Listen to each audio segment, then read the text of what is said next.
Are you looking for to send new voice goal effect on Instagram DM? Then you're on the right video. It's pretty simple and a quick process, so without any further delay, let's get started. First thing first, open Instagram. Make sure that it is up to date.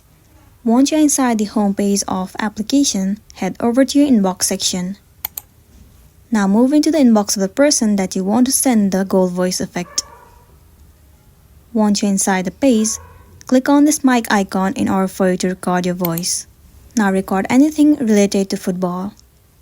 Once you're done recording, tap on the stop icon. Click on the voice effect icon at the bottom. You will see the effect where it says goal. Tap on it and wait for a while for it to load. Once it has been loaded, you need to click on send. Wait for a while for the voice message to be sent to that person. And there you go. With the goal voice effect, the voice message has been sent to this person. Well, if you play the voice, the effect will be available to you. So this is simply how you can send goal voice effect on Instagram DM. If this video helped you, give it a like and check out our next tutorial. Thank you.